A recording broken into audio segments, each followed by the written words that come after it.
Sitting in front of y'all with a win. I tell you, probably one of the worst first quarters of offensive football I've seen in a long time. And, you know, I thought our defense did a phenomenal job in those first three series of keeping points off the board. But, you know, we got to find a way to start fast on offense. Came out at halftime and started slow for the first series there. And, you know, found a way to hit an explosive, backed up. But Utah did a very nice job. Utah State, did a very nice job of playing, you know, keeping us, winning the field position battle early.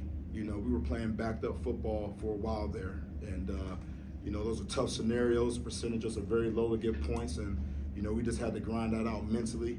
And I thought our offense did a phenomenal job of doing just that. You know, just staying within the game plan, but staying with belief in their hearts. And playing with the purpose out there today, and you know, I'm just proud of those guys, man. They've earned this victory, and you know, we got to get back to work and flush this one and get ready for Army, you know. But they come hard, so I'm gonna let these boys celebrate that one tonight. So, with that being said, questions you have for me? Stan, what did that field goal do? Man, it really took a lot of momentum into the locker room for halftime, for sure. Our players have seen them hit that field goal quite a few times in practice, you know, and, you know, so we know when we get around that area of the field, I'm glad the scenario played out the way it did, and our offense did a great job of putting us in field goal position, but you're still, on the 45-yard line at that point, and, you know, we've just seen him hit that so many times, so it became a little bit of normalcy for us, but to actually see it happen in the game is something special, you know, and I understand there's a lot of records that come with that, so I don't want to undermine it. You know, you have to do it under pressure, and he did that. So that says a lot about that young man. How valuable? You talked about Evan's experience, his moxie, that's a word you use a lot. Is that what he's giving you, these situations? You guys fall down 14-0, and he started up 1-8 passing for 12 yards, but he stayed composed and ends up putting up some really good numbers there.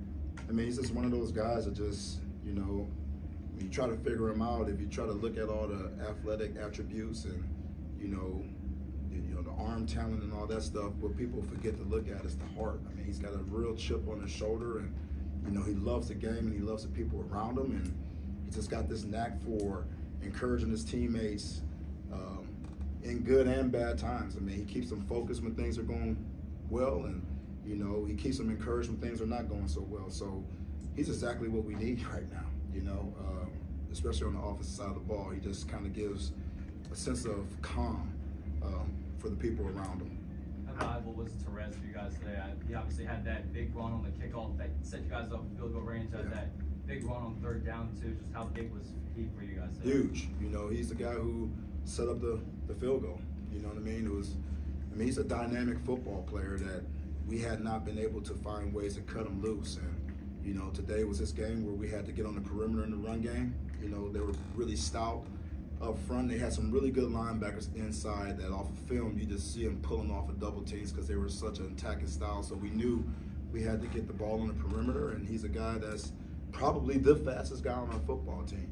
You know, I know everybody wants to think about Ashton Allen, but that kick, and we don't know how fast he is. And to see him come to the game ready mentally and physically, and, you know, protect the ball, that was the one thing that kept him off the field leading up into this game, was his inability to protect the ball consistently, and the way he carried the ball today was, you know, makes me feel comfortable. So we know what his playmaking ability is, and we need to find a role for him on this offense for sure. How about the way your defense was in the second half, shut down Utah State? Yeah, I mean, they played great in spots. You know what I mean? They really did. I mean, to start the game off, I mean, they kept points off the board. That was huge for us, right? And then there's times where, you know, I don't know how many 3-and-outs they were, but there were quite a bit of them, you know, in that second half there. And, you know, so it's credit to really our D-line. That's where it starts, right? You got Trail and Demerick that are in the trenches that are doing a great job of stopping and stalemating the line of scrimmage. I mean, they had a really good back now. You know, that guy's from Pottstown. I tried to get him in cherry and white, and it didn't work out, but he's the real deal. He's hard to tackle. You got a receiver in number 1 that's out there for Utah State, who's a top, you know, 1, 2, or 3 round pick. Now he's legit, you know, and a lot of speed coming out of 23. So we had some concerns, but to see our defense secondary, really canceled some of those deep threats out and played the deep ball pretty well, except for the 1P at the end of the game. That's what helps set up the success up front, is playing good back-end play. So credit to those guys for sure. And what was the deal with Dante Wright? First half, I don't know, he's just not there to fair catch, and then he obviously could run. Yeah, well, we didn't know if Dante was going to be ready for us to play. We didn't. We had a situation on Wednesday where, we thought that, a little bit of a setback with a leg injury that we didn't know if we were going to have him or not, and he just looked at us in our face, in our eye, and kept saying, I'm good. It's hard. You got to know Dante, because Dante is such an unassuming and very low-key, very laid-back guy. So even when he says I'm good, I'm like, damn, should I be confident in that? I don't know. And then it got to the point where it was, I'm telling you, I'm good. That conviction right there was enough to put me in the ball game, and boy, I'm glad we did. That's what Evan did against the blitz too. Every time a lot of times when they brought pressure, he responded really well to it. Yeah, I mean, we really practiced a lot. A huge percentage of our practice reps were against pressure. We knew that they were a pressure football team. We actually probably practiced against it a little bit more than what we saw today, But yeah, the way they time up their pressures, it could have been an issue for us. So we had to have answers. But how do you prepare our team mentally? Is just show them a lot of it. And I'm really proud of our offensive line and really our quarterback getting us in the right calls when they did put the pressure calls to real life on us. So it was good to see that happening out there. Stan, an update on Antoine Littleton. I know he took that hit late in the game and kind of got up a little slow. Are you asking me? Yeah, like, do you have an update on him? Not yet. I do not. No. You guys finally got that turnover. How big was that, just to kind of get that off your chest, kind of? No, man, you have no idea. There's a lot of stuff on my chest that I'm able to get off right now. But that's huge, and I hope it sparks something. There's other opportunities out there, But I did see guys attacking the football, trying to rally to the football, and hold back ball carriers up and backs up and try to rip. I see that happening, But to get one by way of an interception was huge, especially at that point of the game. It was huge. You said recently that you wanted to get the tight ends involved in that big way today. First with establishing JDP, and then the touchdowns to Peter, Daniel, on good throws. What did that mean to you, just to get get that going? I love touchdowns. I'm not real picky about how we get them.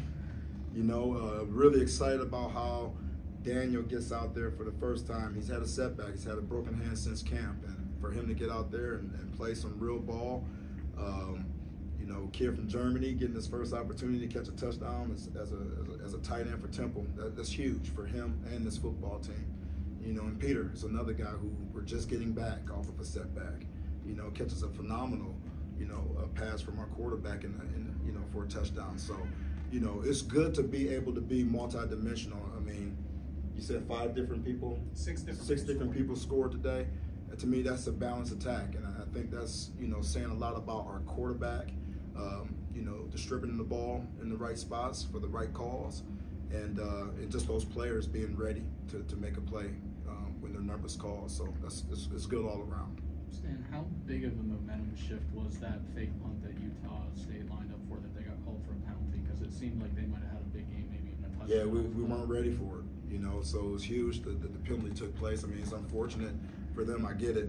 But man, that was a learning lesson for us. It's a matter of identifying the formation. It wasn't like that guy was lined up as a receiver. He was an eligible tackle, and that's formation awareness, and that's something that defense and punt return, they have to be aware of that all the time, and they caught us slipping.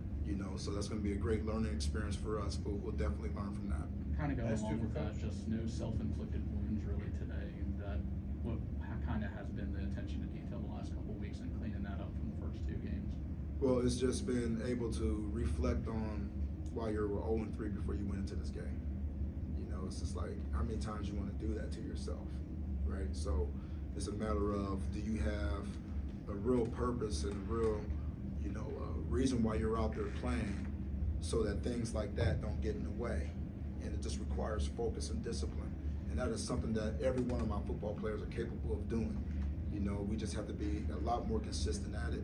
And for them to put the focus on just those things today and be able to execute it was definitely the step in the right direction. So I'm proud of those guys for that. Did you know it was Evan early in the week? Did you know it was going to be going with Evan early in the week? Yes, sir. We did. After what he showed you today, is it his job to lose now? Well, we're going to evaluate that every single day, but I mean, I tell you what, you know, he is playing good football for us right now. He's bringing exactly what we need from a demeanor standpoint, you know, and you know, we're always going to have a next man up mentality. You have to here, you know, at Temple. Everybody has to be ready when their number is called, and no one can get complacent. So I'm never going to, you know, put a name in concrete like that guy is the absolute starter. You know, it's something about competition and earning it every week that makes a player better, right? And so I'm not writing Forrest off, but, you know, Forrest got some work to do. There's no question about it. We're liking the rhythm that Evan has us in right now.